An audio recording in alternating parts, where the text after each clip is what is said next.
name is Tatarisa Masuafa. My name is Akila Citalendra. And my name is Niswatu Aziza. My name is Felicia Grisha Azhara. My name is Fadia Kolumia Balata. So please give attention to our mini podcast. Let's check it out. Okay, hello guys, welcome to our mini podcast by Group 5. And today with me, Niswatu Aziza, as a host in this mini podcast. So in this podcast, we will discuss about the hot topic that happened today. It's about the QR code Indonesian standard as a spotlight in USDR and the US global politics. So in this discussion today, I have two friends that will accompany me to discuss about this topic. So guys, can you introduce yourself to the all of our audience? Hi, I'm Felicia Grisha Azhara. You can call me Hanes. Today, my friend and I are going to talk about something. Hi, my name is Akila Citalendra and you can call me Cinta. Okay, let's start our discussion. So first, about this QR code Indonesian standard itself, Cinta, what do you think about the exactly QR policy reflect Indonesia's effort to build the digital sovereignty while remaining open to global cooperation? So, QRIS is not just about making payment practical, but make the transaction are more efficient. But this step is not always warmly welcome, especially by big countries such as the United States. Through USTR, they call QRIS as a potential trade barrier.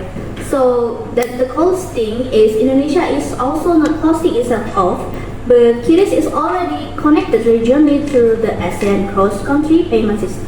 So we remain open to collaboration, but from a position that is more prepared and confident.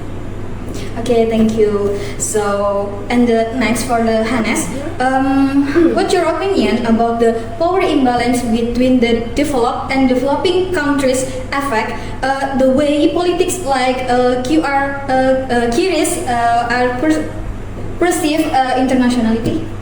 Okay, I think QRIS is sovereignty, not discrimination. We made it to help MSMEs and financial inclusion. But the US is so special that we are closing the market. Even though it's only because we don't follow their standards, the problem is in the global forum, the ones who speak are big countries, they think our way is strange. Even though we just want to be dependent, so Indonesia has to speak up. QRIS is not a difference, QRIS is our way to build economic justice. And we know exactly what we are to.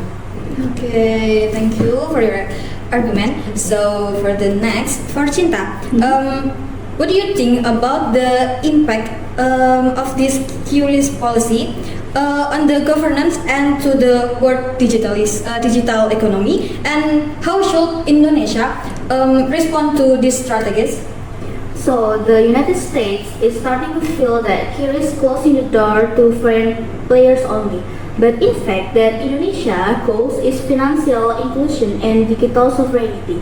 So the problem is pressure from developed countries like United States through the USTR make global standard unequal. That's why Indonesia must be vocal in global forums such as WTO, G20, and ASEAN. So the point is that the digital world needs new and inclusive rules of the game. There also a dilemma arises that QRIS is a reflection of Indonesia digital ambition, but in the eye of the world, this policy is still a hot spot. So that's why we can't just survive. We have to push for the change. If it's not us, who? If it's not now, when? Okay, thank you guys. So this will be the last question from me. So this is for both you two guys.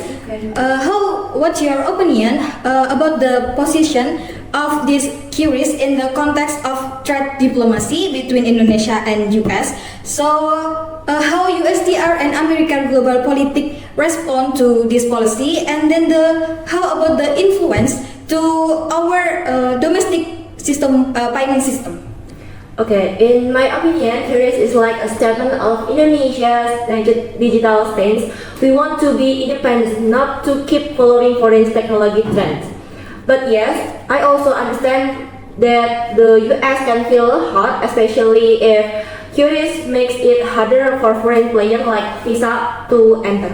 But in my opinion, Curious is not a form of rejection, just proof that we can play on our field. So we have to keep pushing Curious, but still give the impression that we will commit as long as we don't control it too much.